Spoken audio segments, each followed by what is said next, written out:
नमस्कार दोस्तों, आज मैं पुनः आपके सामने उपस्थित हुई एक नए टॉपिक के साथ। उस टॉपिक का नाम है स्कूल मैनेजमेंट। स्कूल मैनेजमेंट एक बहुत ही इंपॉर्टेंट टॉपिक है, क्योंकि किसी भी स्कूल का एक उद्देश्य होता है और उस उद्देश्य को प्राप्त हम तभी कर सकते हैं जब हम उस स्कूल को एक मैनेजमेंट के तहत वर्कआउट करते हैं, एक मोशन में लाते हैं, एक क्रियाकलाप करते हैं। तो इस स्कूल मैनेजमेंट को हमने 3 भागों में बांटा है और इस 3 भागों में बांट करके हम बहुत ही बेहतरीन ढंग से, व्यवस्थित ढंग से इसको समझने का प्रयास किया है। तो निश्चित रूप से यदि आप एक शिक्षक हैं, यदि आप एक प्रिंसिपल हैं या स्टूडेंट हैं या गार्जियन हैं, तो ये वीडियो हम सभी के लिए उपयोगी है। तो निश्चित रूप से इसको देखिए। मैंने इसको 3 पार्ट में बांटा है। पहले यहाँ पर मैंने लिखा है कि एडमिनिस्ट्रेशन पावर, फिर हमारे पास आता है एक मैन पावर, और फिर आता है हमारे पास जो इंफ्रास्ट्रक्चर होता है।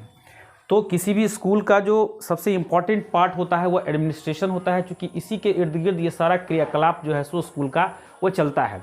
और इस एडमिनिस्ट्रेशन में सबसे जो पावरफुल पार्ट होता है वो होता है प्रिंसिपल का। जो प्रिंसिपल जो होता है वह निश्चित रूप से डिपार्टमेंट के द्वारा इंस्ट्रक्ट होता है। मैंने यहाँ पर लिखा है डिपार्टमेंट, और फिर मैंने यहाँ पर लिखा है सोशल वर्कर। तो चूँकि प्रिंसिपल का जो क्रियाकलाप होता है वो डिपार्टमेंट से प्रभावित होता है, डिपार्टमेंट के जो इंस्ट्रक्शंस होता है, उसके जो निर्देश होते हैं, उस निर्देश के अकॉर्डिंग जो है सो वह अपने स्कूल को संचालन करता है। और इसके स्कूल के संचालन में जो सोशल वर्कर लोग होते हैं वह भी समय समय पर आते हैं और कुछ सलाह देते हैं। तो जो सकारात्मक सलाह होता है उसको प्रिंसिपल को इम्प्लीमेंट करना चाहिए, और इस इंस्ट्रक्शंस और इस एडवाइस को जो प्रिंसिपल होता है वो क्या करता है, डायरेक्शन में लेता है। और ये जो एडमिनिस्ट्रेशन का जो क्रियाकलाप है वह निश्चित रूप से यहाँ पर हमारे पास, मैंने यहाँ पर लिखा है मैन पावर। तो मैन पावर किसी स्कूल को चलाने में बहुत बड़ा अहम रोल होता है, क्योंकि टीचर जो प्रिंसिपल होते हैं वह इंस्ट्रक्शन देते हैं, वो डायरेक्शन देते हैं, लेकिन जो वर्क करने वाले लोग होते हैं वह यहाँ पर मैंने लिखा है मैन पावर के रूप में, वो होते हैं टीचर। एक क्वालिफाइड टीचर यदि हमारे पास होता है तो हम निश्चित रूप से हमारा जो उद्देश्य है, मैंने यहाँ पर लिखा है सोशल मैनेजमेंट का जो मुख्य उद्देश्य होता है वह स्किलफुल स्टूडेंट को बनाना। तो यह स्किलफुल स्टूडेंट कैसे डेवलप हो, इसके लिए एक क्वालिफाइड टीचर होना चाहिए। एक क्लर्क, चूँकि विभाग के द्वारा बराबर कुछ न कुछ डॉक्यूमेंट्स मांगा जाता है, तो जो डॉक्यूमेंट्स मांगा जाता है तो एक टीचर का भी एक बेहतरीन रोल होता है। प्यून का एक महत्वपूर्ण रोल होता है। यदि स्कूल में नाइट गार्ड है, चूँकि बहुत सारे स्कूल में बहुत सारी किताबें होती हैं, लाइब्रेरी में किताबें होती हैं, लेबोरेटरी में बहुत सारे सामान होते हैं, प्लस कंप्यूटर लैब में बहुत सारे कंप्यूटर्स होते हैं। तो बहुत सारे स्कूल में नाइट गार्ड की बहाली होती है। तो बहुत नाइट गार्ड दी है तो नाइट गार्ड हो गया, गेटमैन हो गया, गार्डनर हो गया। यदि गार्डन है तो गार्डनर में समय सारे पेड़ पौधे में की सिंचाई करना, उसकी खरपतवार को हटाना, तो इसके लिए गार्डनर की व्यवस्था होती है। और यहाँ पर मैंने लिखा है स्टूडेंट और गार्जियन। तो ये स्कूल से जुड़ा हुआ मैन पावर होता है, जिसके इर्द गिर्द स्कूल का क्रियाकलाप जो है सो नाचता है। और इस नाचने को, इसको रेगुलेट करने के लिए, इसको मोशन में लाने के लिए यहाँ पर मैंने जो लिखा है प्रिंसिपल, डिपार्टमेंट और सोशल वर्कर का एक महत्वपूर्ण रोल होता है। इसमें सबसे इंपॉर्टेंट रोल प्रिंसिपल का होता है। प्रिंसिपल की ड्यूटीज़ के बारे में मैंने इसके पिछले वीडियो में मैंने बताया था। तो ये जो मैन पावर हमारे पास होता है, इन सबका सहयोग प्रिंसिपल लेते हैं, और इसके सहयोग में बिल्कुल ज़रा सा भी हार्डनेस नहीं होना चाहिए, स्टिकनेस नहीं होना चाहिए, बिल्कुल पोलाइटनेस, क्योंकि ये एक टीम भावना होती है, एक टीम वर्क होती है। और यदि हम टीम वर्क के आधार पर यदि काम करते हैं तो हमारा उद्देश्य जो स्किलफुल स्टूडेंट डेवलप करना है, बच्चों के अंदर सर्वांगीण विकास करना, ये सफलतापूर्वक हम प्राप्त कर सकते हैं। तो ये मैन पावर के द्वारा, चूँकि सबका इंपॉर्टेंट रोल है, इसको हम किसी भी हद तक हम नहीं कम कर सकते हैं, कम आंक सकते हैं। अब बहुत सारे स्कूल में जैसे कि गार्डनर नहीं है लेकिन गार्डन है, बहुत सारे स्कूल हैं जहाँ पर नाइट गार्ड नहीं है लेकिन चीज़ की सुरक्षा करना है।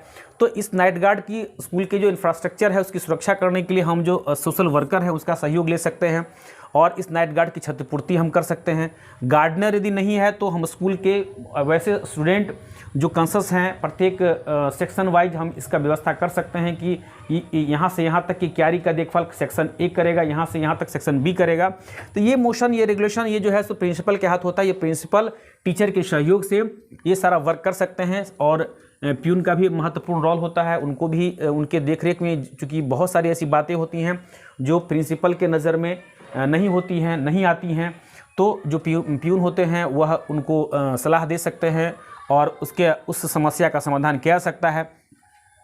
गार्जियन का भी महत्वपूर्ण रोल होता है, क्योंकि गार्जियन तो मतलब विद्यार्थी, स्टूडेंट और स्कूल और टीचर के बीच एक महत्वपूर्ण पिलर का काम करता है, क्योंकि विद्यार्थी में कितना डेवलपमेंट हो रहा है वह इंडिविजुअली अपने बच्चे को देखता है और उनकी कमियों को, उनके द्वारा किए गए क्रियाकलाप को अपने शिक्षक से, अपने प्रिंसिपल से डिस्कस कर सकते हैं। तो इस तरह से जो यदि सारे लोग का एक सहयोग होता है और स्टूडेंट में सर्वांगीण विकास हो सके, इसके लिए सब लोग मिलकर करके प्रयास हम कर सकते हैं। विद्यार्थी की बहुत ही महत्वपूर्ण, इन सारे क्रियाकलाप को करने में विद्यार्थी की काफ़ी महत्वपूर्ण भूमिका होती है। तो अब मैं आता हूँ इंफ्रास्ट्रक्चर की। जो इंफ्रास्ट्रक्चर हमारे स्कूल में है, तो बहुत सारे स्कूल में इंफ्रास्ट्रक्चर की कमी है, तो उन कमियों को हम कैसे दूर करें, या जितना है उतना ही में कैसे उसको व्यवस्थित रूप से हम चलाएं, यह प्रिंसिपल का एक महत्वपूर्ण रोल होता है और उसमें सहयोग सभी लोगों का होता है। तो हम यहाँ पर लिखे हैं प्लेग्राउंड। यदि स्कूल में प्लेग्राउंड है तो उस प्लेग्राउंड का देखभाल कैसे होनी चाहिए, किसी तरह की गंदगी न हो, यदि कोई ईंटा पत्थर फेंका हुआ है या किसी तरह का कोई उसमें अव्यवस्था है तो उसको व्यवस्थित करना। असेंबली ग्राउंड काफ़ी इंपॉर्टेंट होता है, जहाँ पर हम लोग प्रे करते हैं, तो वह बिल्कुल साफ़ सुथरा होना चाहिए। वहाँ पर किसी तरह का जो है सो घास या खरपतवार नहीं होना चाहिए, बिल्कुल नीट एंड क्लीन होना चाहिए। तो यह असेंबली ग्राउंड भी बिल्कुल व्यवस्थित होना चाहिए। गार्डन यदि है तो गार्डन में व्यवस्थित रूप से फूल लगाया जाना चाहिए, पेड़ पौधे लगाया जाना चाहिए, पेड़ पौधे पर समय समय पर उसको पानी देना चाहिए, निकौनी की जानी चाहिए, तो ये व्यवस्था होना चाहिए। फिर यहाँ पर मैंने लिखा है साइकिल स्टैंड। बहुत जगह ऐसा शिकायत होता है कि विद्यार्थी साइकिल लगाया और साइकिल गायब हो जाता है। कभी कभी तो ऐसा देखा जाता है कि साइकिल में ताला नहीं लगाया तो गायब हुआ, कभी कभी ताला लगाने के बाद भी गायब हो जाता है। आखिर ये समस्या का समाधान नहीं हो, मतलब समस्या का समाधान हो, ऐसी समस्या न उत्पन्न हो, इसके लिए भी मैन पावर प्लस एडमिनिस्ट्रेशन, जैसा मैंने बताया, इसकी सहयोग से इसको दूर किया सकता है। और साइकिल स्टैंड भी एक व्यवस्थित जगह पे होनी चाहिए। ऐसा नहीं कि कोई साइकिल इधर लगाया, कोई उधर लगाया, कोई कहीं लगाया, ऐसा नहीं। एक व्यवस्थित साइकिल स्टैंड होना चाहिए और उस पर प्यून की निगरानी होनी चाहिए, स्कूल स्टाफ की निगरानी होनी चाहिए।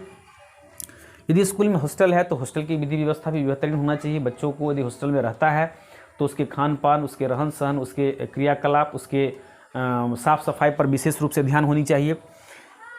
अभी मैं यहाँ पे बात कर रहा हूँ क्लासरूम की। काफ़ी इंपॉर्टेंट होता है क्लासरूम, क्योंकि शिक्षक जब क्लास में आते हैं तो क्लास में आने के साथ एक वहाँ का एक इन्वायरमेंट ऐसा होना चाहिए ताकि लगे कि मैं यहाँ पर कुछ देने आया हूँ, शिक्षक को लगे कुछ देने आया हूँ, विद्यार्थी को लगे मैं कुछ लेने आया हूँ। इसलिए क्लास का इन्वायरमेंट काफ़ी इंपॉर्टेंट होता है। व्यवस्थित रूप से बेंच डेस्क, मैंने यहाँ पर नीचे में लिखा है बेंच डेस्क, पेंसिल, मार्कर, ये जो काफ़ी इंपॉर्टेंट चीज़ है कि बेंच डेस्क यदि है तो वह व्यवस्थित होना चाहिए। पेंसिल या मार्कर है या नहीं, इसकी व्यवस्था क्लास मॉनिटर की होनी चाहिए। और बोर्ड शार्प है कि नहीं, बोर्ड पे क्लास के रूटीन के अनुसार नाम लिखा हुआ है कि नहीं, किस टीचर का रूटीन है, किस पीरियड है, ये होना चाहिए। डस्टर है कि नहीं है, ये सारी व्यवस्था जो है सो व्यवस्थित होना चाहिए। यदि खिड़की यदि बंद है तो खिड़की खुली होनी चाहिए। क्लासरूम बिल्कुल नीट एंड क्लीन होना चाहिए, कहीं पर एक पेज, कहीं पेपर नहीं गिरा होना चाहिए। बिल्कुल क्लास रूम का इन्वायरमेंट ऐसा होना चाहिए कि क्लास में इन करने के बाद लगे कि यहाँ पर जो है सो अध्ययन अध्यापन का काम हो रहा है। तो ये काफ़ी इंपॉर्टेंट होता है। तो क्लासरूम बिल्कुल व्यवस्थित होना चाहिए और इसमें हम सभी का सहयोग जरूरी है। फिर मैंने यहाँ पर लिखा है लाइब्रेरी। लाइब्रेरी भी प्रत्येक स्कूल में लगभग होता है, तो लाइब्रेरी की भी व्यवस्था ऐसी होनी चाहिए कि विद्यार्थी लाइब्रेरी में जाए, लाइब्रेरी में बैठ के पढ़े, लाइब्रेरी से किताबें ले, फिर समय पे उसको वापस करें। मतलब ऐसा नहीं कि किताब पढ़ा हुआ है तो अलमारी में पड़ा हुआ है, उसको दीमक खा रहा है, दीमक चाट रहा है, ऐसा नहीं होना चाहिए। मतलब मोशन, जहाँ मोशन है वहीं एनर्जी है, और जहाँ एनर्जी है वहाँ नॉलेज है। फिर लेबोरेटरी की भी स्थिति वही है। बहुत सारे लेबोरेटरी में है धूल फाँक रहा है, तो ऐसा नहीं, समय समय पर विद्यार्थियों को वहाँ पर ले जाना चाहिए, उसको प्रैक्टिकल कराया जाना चाहिए। कंप्यूटर लैब में भी 100 पीस स्कूल में रखा हुआ है, कॉलेज में रखा हुआ है, ऐसा नहीं है, उसका भी ससमय रेगुलेशन होना चाहिए। इस पर महत्वपूर्ण रोल प्रिंसिपल का है। प्रिंसिपल का जो आंखें हैं इन सारे बिंदुओं पे होनी चाहिए। और फिर मैंने यहाँ पर लिखा है बेंच डेस्क, तो मैंने बताया। फिर यहाँ पर मैंने ये काफ़ी इंपॉर्टेंट चीज़ है, हैंड पंप या टैप की व्यवस्था। विद्यार्थी क्षमता से अधिक है और टैप की व्यवस्था नहीं है, नल नहीं है, तो ऐसी स्थिति में जो है सो जो व्यवस्था होनी चाहिए, विद्यार्थी आते हैं स्कूल में और एक ही चापाकल है, वहीं पर भीड़ लगाए हुए हैं, हर घंटी विद्यार्थी निकल रहे हैं, तो ऐसी व्यवस्था नहीं होनी चाहिए। जगह जगह पर टाइप की व्यवस्था होनी चाहिए, हैंडपम्प की व्यवस्था होनी चाहिए, ताकि क्षमता के अनुकूल विद्यार्थी पानी पी सके। फिर मैंने यहाँ पर लिखा है टॉयलेट की भी व्यवस्थित व्यवस्था होना चाहिए। बॉयज़ के लिए, गर्ल्स के लिए, स्टाफ के लिए। ये यदि संभव हो तो अलग अलग व्यवस्था होनी चाहिए और सब समय साफ़ सफाई होनी चाहिए, ताकि सारा चीज़ जो है सो व्यवस्थित रूप से हो सके।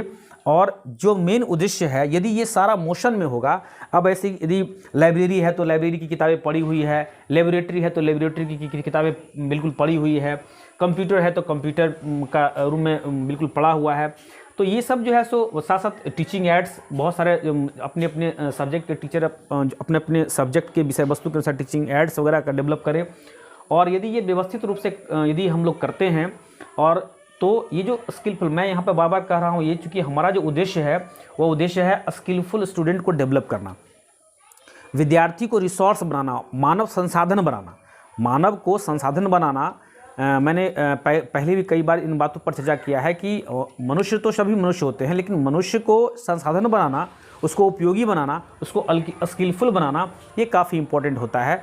क्योंकि यदि एक मज़दूर, हम देखते हैं एक मज़दूर सुबह से शाम तक काम करता है, 300 रुपया उसको उसकी मजदूरी मिलती है, और वही व्यक्ति यदि पढ़ता है, लिखता है, कुछ डॉक्टर बनता है, इंजीनियर बनता है, तो उसका वेतन कहा जाए, प्रत्येक दिन का यदि मेहनताना कहा जाए तो वह हज़ारों में, लाखों में होती है।